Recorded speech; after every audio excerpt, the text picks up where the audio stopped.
몇 년 전에 그 노스웨스턴 대학의 한 교수가 그 올림픽 메달리스트를 대상으로 연구를 했는데요. 그들의 만족도에 대해서 연구를 했는데 그 연구 결과가 좀 흥미롭습니다.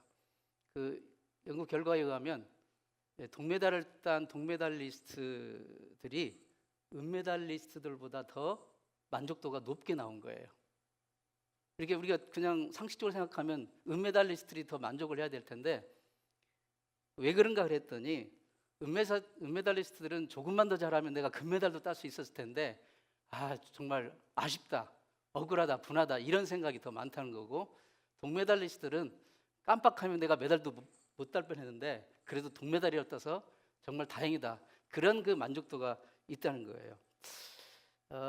이 연구 결과는 사람의 특성에 대해서 흥미로운 사실을 보여주는데요. 우리가 행복이나 또는 불행을 느끼는 것은 어떤 눈에 보이는 객관적인 사실, 객관적인 어떤 조건, 환경에 달려있지 않다는 것이죠. 만약에 그게 사실이라면 은메달리스트가 언제나 당연히 동메달리스트보다 더 만족을 해야 되는 것이죠. 그런데 그렇지 않다는 거예요.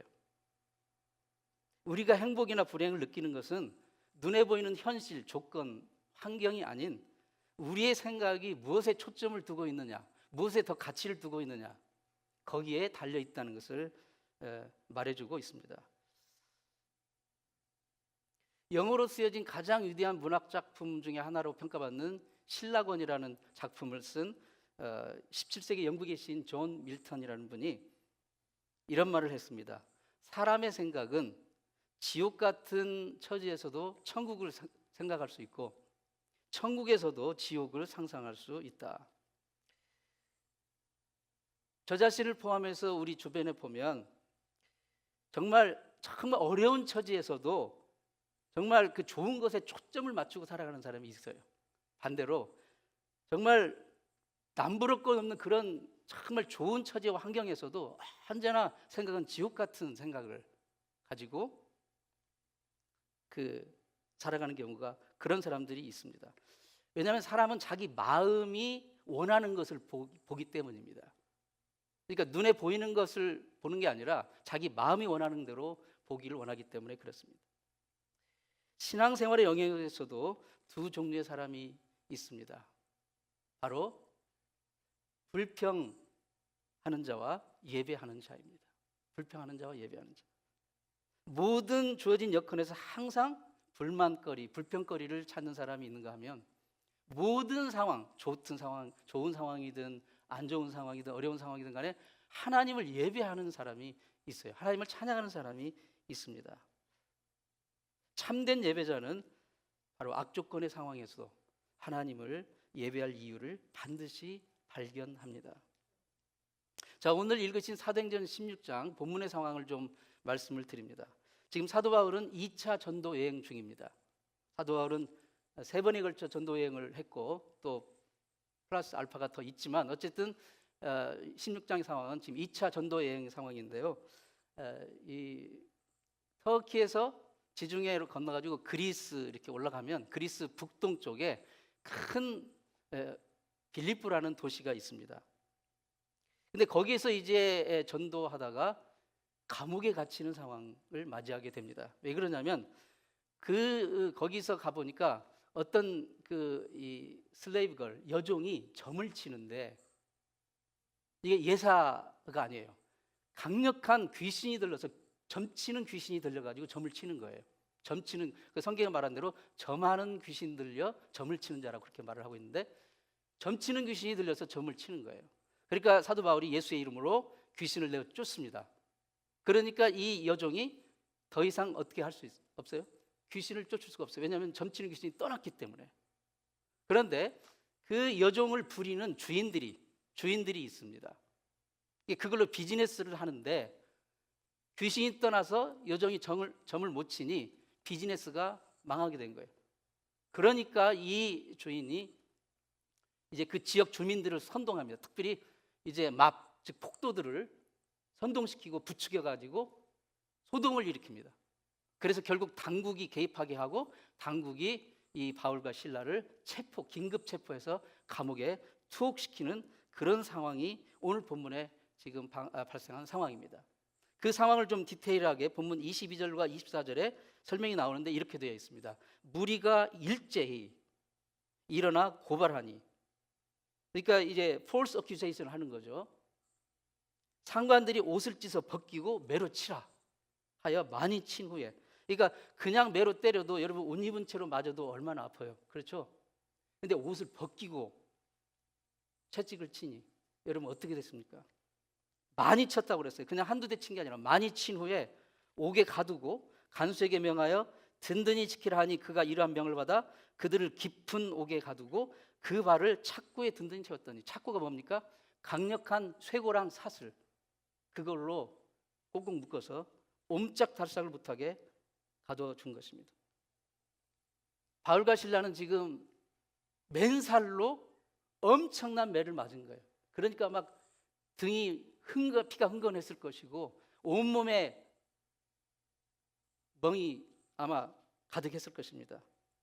거기에 발에 착고까지 채웠으니 여러분 이 상황은 정신적으로, 육체적으로, 정서적으로 완전히 바닥이 되는 그런 상황이라고 할 수 있어요. 이보다 더 절망적인 상황이 있을까요? 그런데 오늘 본문은 25절에 우리를 정말 놀라게 합니다.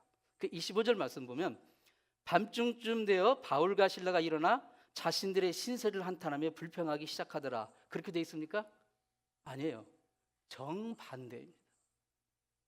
밤중에 바울과 실라가 기도하고 하나님을 찬송하며 죄수들이 듣더라. 여러분 이게 웬일입니까? 이게 웬일이에요? 만약 저와 여러분이 그런 상황이라면 이게 가능합니까? 솔직하게 밤중에 일어나가지고 막 한탄하면서 하나님 막 삿대질하면서 이게 도대체 제 개인적인 경험에 비춰보면 죄송합니다만 영적으로 심적으로 굉장히 슬럼프에 빠질 때가 있어요. 누구나. 그럴 때 보면 되게 내가 당한 그 어려움, 골칫거리, 문제, 거기에 막 초점을 맞춰가지고 이제 이 골똘히 생각하며 집중을 합니다. 집중을 해요. 문제 그 자체에 막 쏙쏙쏙 빠져 들어가는 것 같아요. 그러면서 막 몸에 있는 모든 진액은 다 빠지고 기운 다 빠지면서 막 저녁에 잠도 안 오고 자다가 일어나가지고 그런 경우가 있어요. 그런 슬럼프가 있습니다. 마치 여러분 인터넷 구글에서 이제 뭐 그 주소 딱 입력하고 맵을 이렇게 찾으면 이게 나오면 거기에 커서를 올려놓고 줌인 하면 점점점 확대해서 들어가잖아요. 그렇죠? 마치 그것처럼 문제를 하나 우리가 딱 만나가지고 딱 집어서 거기에 그냥 빠져 들어가는 거예요. 그럴 때 해결책이 무엇일까요? 그때는 줌 아웃을 해야 됩니다. 줌 아웃을 하게 되면 지금 문제만 있는 게 아니라 주변에 다른 것들도 있다는 것을 우리가 보게 돼요. 더 큰 그림을 보게 되는 것입니다. 우리가 인생 살면서 만나는 여러 가지 크고 작은 어려움이 있을 때요, 정말 그것 때문에 그냥 세상 다 무너질 것처럼 생각하지만 지나고 보면 그렇지 않잖아요. 그렇지 않아요. 줌인 하면 그거밖에 보지 못하지만 줌 아웃 하면 그게 전부가 아니라는 걸 봐요. 타주에 있는 대학에 딸내미가 대학을 갔어요. 타주로. 근데 학기 말쯤 돼서 편지가 왔어요. 사랑하는 엄마 아빠가 지난 한 학기 동안 정말 많은 일이 있었어요. 기숙사에 불이 나가지고 제가 그 화재 연기에 질식이 돼서 제 폐에 일시적으로 문제가 생겨서 입원을 했는데 병원에 입원해 있는 동안 병원 남자 간호사와 눈이 맞아서 사랑에 빠졌어요. 그래서 아마 조만간 결혼을 해야 할까 봐요. 그래서 학교도 당분간 드랍해야 될 것 같습니다. 사랑하는 딸로보 출신 PS. 그런데 사실 위의 내용은 다 뻥이고요.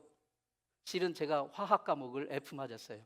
그래서 과락이 됐어요. 그건 이해해 주실 거죠? 부모들은 편지 중간쯤 읽을 때 이놈의 그냥 그래서 또 끝까지 읽고 나서 다행이다. 화학 과목 하나 과락 맞은 거 그게 뭐 대수냐? 여러분 화학 과목 하나 과락 맞았다고 세상 무너지는 거 아닙니다. 줌인 했을 때는 그냥 눈에 보이는 거 없어요. 판단력이 없어집니다. 그래서 줌 아웃을 할 때 우리는 그게 전부가 아니라는 것을 보게 됩니다. 그러면 어떻게 영적으로 우리가 줌 아웃을 할 수 있겠느냐? 그것은 바로 예배를 통해서입니다. 예배입니다. 하나님을 예배한다는 것은 우리로 하여금 눈에 보이는 이 지금 당장 골치 아픈 이 문제, 거기에 사로잡히지 않고 거기서 물러나 하나님의 우리의 생각을 하나님께 초점을 옮기는 것이에요.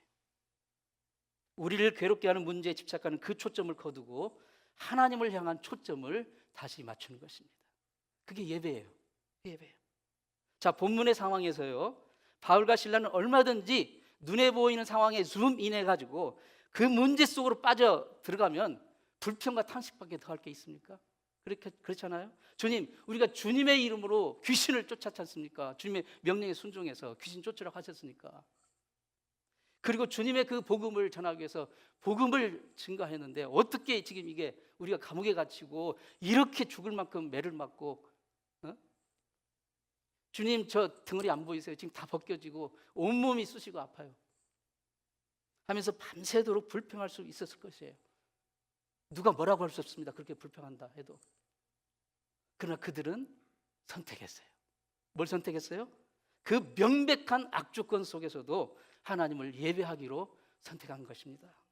이게 바로 하나님을 예배함의 놀라운 능력입니다. 이 참된 예배는 진정한 영적인 평정심을, power of peace, 진정한 평안의 능력을 주는 거예요. 우리 바라보는 시야를 넓혀줍니다.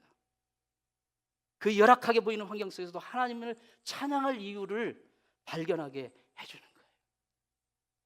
오늘 우리가 찬양팀 그 찬양, 아름다운 그 찬양을 통해서 고백했잖아요. 그 전부가 그겁니다. 하나님을, 내 삶이 이렇게 힘들고 어렵지만 하나님을 찬양할 이유는 분명히 있어요. 그것을 우리가 가지고 하나님을 예배하는 거예요. 하나님을 찬양하는 거예요. 그게 예배의 축복이고 예배의 가치고 예배의 의미입니다. 이 참된 예배가 우리에게 제공하는 초점의 변화를 한번 생각해 봅니다. 말씀드린 대로 우리의 시야를 넓혀줍니다. 우리의 초점을 어디에 둬야 될지를 분명하게 제시해줘요.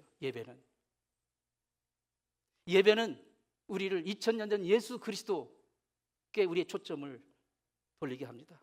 나를 위해, 나의 죄를 위해 죽으신 그분이 하신 일에 맞춰주는 거예요. 예배는 가장 기대할 수 없는 상황에서, 가장 기대하지 않았던 상황 중에도 하나님은 여전히 나를 사랑하고 계시고 나를 붙드시고 나를 인도하시고 나에게 기대를 갖고 계시고 나에게 그 소망을 주시는 분이라는 것, 거기에 초점을 맞추게 해주는 것입니다. 예배는 하나님이 우리에게 원하시는 그 길이 어디로 가야 되는지 그 초점을 제공해 주는 거예요. 예배는 이 세상에 여기가 우리의 영원한 고향이 아니고, 우리가 여기에 영원히 있을 곳이 아니고, 정말 눈물도 아픔도 애통도 없는 정말 하나님과 함께할 영원한 나라를 바라보게 하고 거기에 초점을 맞추게 해주는 것입니다. 참된 예배는 우리의 믿음의 본질에 초점을 맞춰줍니다. 믿음의 본질에 초점을 맞출 때 어떤 일이 일어납니까? 주님께서 주시는 그 구원의 기쁨을 회복시켜 줍니다. 물론 이게 쉬운 일 아니죠. 모든 것이 안 좋은 상황에서 하나님을 예배하기로 결단하고 나간다는 게 쉽지는 않습니다. 하지만 그러한 그 결단이 왜 쉽지 않냐면 우리의 이성과 우리의 감정과 우리의 자존심과 충돌하기 때문이에요. 그러나 가장 순전하고 순결한 예배의 모습은 정말 그러하기 어려운 환경 가운데서 하나님을 예배하기로 결단하고 나가는 거예요. 하나님은 우리가 예배할 수 있는 그런 그 조건은 외부 펼쳐지는 여건과 환경 때문이 아닙니다. 우리가 예배할 수 있는 유일한 베이스 조건은 하나님이시기 때문에, 그분의 성품 때문에 그렇습니다. 그분이 누구신지, 그분이 살아계신 우리의 주님이시기 때문에, 그러니까 우리의 예배의 조건은 그분에 기인한 것이지 우리가 예배할 만한 기분 좋은 일이 일어나서 내 원하는 일이 마음대로 풀려서 그래서 이제는 기분 좋으니까 예배해야 되겠다, 그게 아니라 어떤 상황 가운데서도 그분이 우리의 예배의 근본 이유가 되시기 때문에, 그분의 성품이기 때문에 거기에 우리는 예배에 나갈 수가 있는 것입니다. 19세기 아일랜드의 극작가 조지 버나드 쇼는 이런 말을 했습니다. 사람들은 항상 자기의 처지에 대해서 환경과 여건 탓을 한다. 그러나 나는 환경 탓을 하지 않고 환경을 믿지도 않는다. 인생을 잘 헤쳐 나가는 사람은 그 자리에서 일어나 자신이 원하는 환경을 하나씩 만들어 간다. 나는 이분이 크리스찬인지는 모르겠지만 굉장히 중요한 인사이트를 줬다고 봅니다.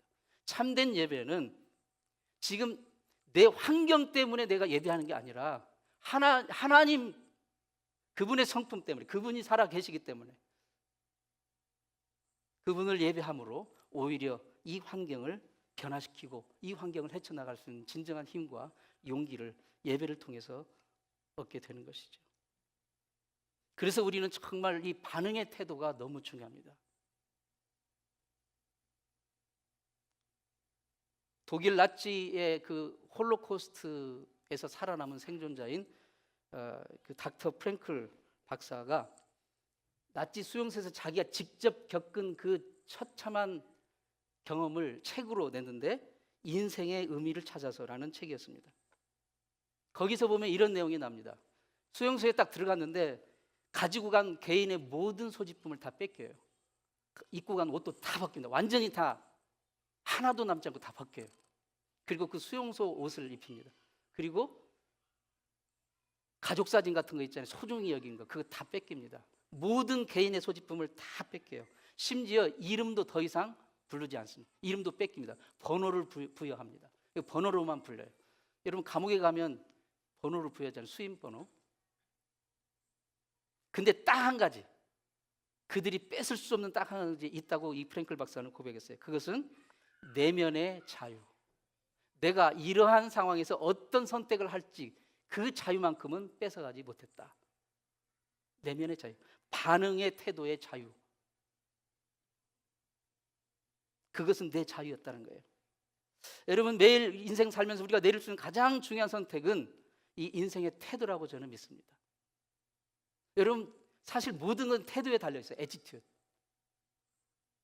우리 내면의 태도는 우리를 둘러싸고 있는 외부의 환경보다 훨씬 중요합니다. 그 태도는 바로 내 마음의 초점이 지금 어디로 향하고 있는지와 직결되어 있는 거예요. 나의 태도, 나의 초점이 바로 우리의 인생의 모습을 빚어가고 있습니다. 우리는 하나님의 형상으로 창조된 정말 특별한 존재입니다. 그 하나님의 형상에겐 하나님이 자유의지라는 선물을 주셨어요. 선택의 자유, 다시 말해 반응할 수 있는 그 태도의 자유를 주셨어요. 그 어떤 상황에서 내가 어떻게 반응할지, 어디에 초점을 둘지 그 자유를 주셨다는 거예요. 바울과 실라는 지금 감옥에 갇혀 있습니다. 몸은 철저히 쇠사슬에 매여 있어요. 옴짝달싹할 수 없습니다. 겉으로 보면 아무런 자유가 없는 것 같아요. 그러나 그들의 마음에 있는 반응의 태도, 그들의 초점, 그것까지 사슬에 매여 있지 않았다는 거예요. 그 진리를 이 프랭클 박사는 바로 그 홀로코스트 수용소에서 깨달은 거예요. 그것을 바울과 실라는 2000년 전 빌립보 감옥에서 몸소 보여준 겁니다. 그들의 육체는 비록 사슬에 매여 있었지만 그들의 마음, 그들의 반응하는 태도, 그들의 초점은 하나님을 예배하는 찬양의 날개를 타고 훨훨 날아올랐던 것입니다. 만일 그날 저녁 바울과 실라가 옥중에서 불렀던 그 찬양을 요즘에 그 mp3 파일로 담을 수 있다면 얼마나 좋을까요? 그걸 한번 좀 들어보고 싶어요. 그 위대한 두 성자가 하나님을 예배하는 그 감격스러운 찬양의 음성을 들을 수 있다면 참 얼마나 좋을까요? 바울과 실라가 저는 음악적으로 얼마나 탁월한 분인지는 저는 모르겠어요. 음정 박자가 좀 서툴면 어떻습니까? 그게 무슨 대수입니까? 아마도 바울과 실라는 그날 그들의 목청을 다해서 그들의 애끓는 심령을 다해서 하나님을 찬양했을 것입니다. 그것이 바로 그 감옥의 상황에서 그들이 선택한, 그들이 드린 참 예배였습니다. 그 예배가 그 예배가 어떤 결과를 가져왔습니까? 그 예배가 어떤 열매를 맺게 했습니까? 그 육신을 묶고 있는 사슬을 끊어버렸어요. 옥터를 움직였습니다. 그리고 다른 죄수들의 사슬도 풀었어요. 그리고 감옥 문이 열렸어요. 이것은 무엇을 말합니까? 참 예배는 우리를 묶고 있는 결박이 무엇이든 그 결박과 사슬을 풀어버리는 줄 믿습니다. 여러분, 이것을 예배를 통하여 경험할 수 있기를 축원합니다. 나아가 참으로 예배하는 자, 그 주변 환경까지도 자유케 하는, 회복시키는 놀라운 결과가, 놀라운 열매가 있습니다. 바울과 실라는 자신들이 그렇게 하나님을 어려운 가운데서도 예배하면 하나님이 열어주실까요? 하나님이 풀어주실까요? 그렇게 기대했을까요? 전혀 생각지 않았어요. 그들은 계산하지 않았습니다. 그들은 계획을 짜지 않았어요. 그들은 주어진 환경에서 자기들이 하나님 앞에 해야 될 몫을, 하나님을 찬양하는, 예배하는 선택을 하고 예배를 한 것뿐입니다. 그런데 그 결과는 상상할 수 없는 놀라운 기적이 일어난 것이에요. 성도는 기적을 기대하지 않습니다. 성도는 기적을 계획하지 않아요. 우리가 할 수 있는 유일한 것은 우리의 태도, 우리의 초점, 우리의 반응의 태도, 어떤 상황에서 하나님을 예배하기로 선택하는 것입니다. 그러면 그 열매는 상상할 수 없는, 정말 예상치 못한 놀라운 기적이 우리 삶 가운데 펼쳐지게 될 줄을 믿습니다. 그날 옥터를 흔들고 감옥문을 열고 주변에 있는 죄수들, 그들의 사슬도 풀고, 그리고 그 간수가 그걸 보고 자결하려고 했어요. 왜냐하면 이게 지금 자기의 책임을 다하지 못한 결과가 되니까 이게 살지 못하거든요. 그러니까 자결하려고 할 자 바울이 그를 말려서 결국 그로 하여금 구원받게 하고 그 온 가족이 그날 저녁에 세례를 받게 했어요. 오늘 우리 교회 세례식이 있죠. 이러한 하나님을 향한 감격으로 세례 받을 수 있기를 바랍니다. 이 모든 기적의 역사를 미리 예상하고 계산을 하고 작전을 짜고 내가 이렇게 하면 하나님 이렇게 주시겠지, 그게 아닙니다. 우리는 이런 각본을 만들 수가 없습니다. 이런 기적을 계획하지 않아요. 최악의 상황에서 하나님을 예배하기로 선택하고 예배할 때, 사랑하는 성도 여러분, 정말 어떤 놀라운 아름다운 일들이 우리 삶 가운데 펼쳐질지 기대하시기 바랍니다. 어느 연구 결과에 의하면 사람은 평균 5만 가지 생각을 한대요. 5만 가지 생각. 그런데 그 중에 80%는 부정적인 생각이래요. 근데 그 생각을 자기에게 심는 거예요. 5만 가지 생각 중에 80% 자기에게, 나는 부족해, 나는 멍청해, 나는 다른 사람이 싫어할 거야, 다른 사람이 인정하지 않을 거야, 사람이 뒤에서 내 욕할 거야, 나를 비웃을 거야. 그런 생각이 80%를 차지한다는 거죠. 그러면서 우리의 태도가 그 정말 부정적이고 파괴적인 그 허상에 초점을 맞추고 있는 거예요. 잘못된 초점을 맞추고 있는 거예요. 예배는 그것을 깨트리는 것입니다. 예배는 그것을 깨트려요. 참된 예배자는 주어진 어떤 환경에서 하나님을 높이고 찬양할 이유를 발견해서 깊이 있고 하나님을 예배합니다. 사랑하는 성도 여러분, 지금 여러분이 불평할 수 있는 그 여건과 환경이 여러분을 얽매는 사슬이 될지는 모르지만 그 사슬로부터 진정으로 자유케 되는 길은 하나님을 예배하는 것뿐입니다. 참된 예배, 그 속에 진정한 자유가 있다는 것을 기억하시고, 바울과 실라가 오늘 그 빌립보 감옥에서 몸소 보여줬던 그 놀라운 진리를, 사랑하는 성도 여러분, 여러분의 삶 가운데 여러분이 어디에 초점을 두고 살아가야 될지를 분명하게 정하시고, 오늘 주님을 정말 예배하는 거기에 초점을 두고 살아가는 성도를 다 되시길 축원합니다. 숙제 하나를 드리겠습니다. 숙제. 뭐 하셔도 좋고 안 하셔도 좋지만 하길 원합니다. 한 주간 동안 여러분이 사시면서 하나님을 찬양하고 감사할 어떤 그런 이유가, 감사할 어떤 것이 생각된다면 어떤 노트나 어떤 메모에다가 좀 적어보세요. 그리고 그것을 매일 묵상해보세요. 어떤 것이라도 좋습니다. 그러면서 이 시편 103편 2절 말씀을 같이 묵상하시면서 여러분의 그 하나님을 감사하고 찬양할 그 제목을 묵상하시기 바랍니다. 내 영혼아 여호와를 송축하며 그 모든 은택을 잊지 말지어다. 기도하시겠습니다. 하나님 아버지,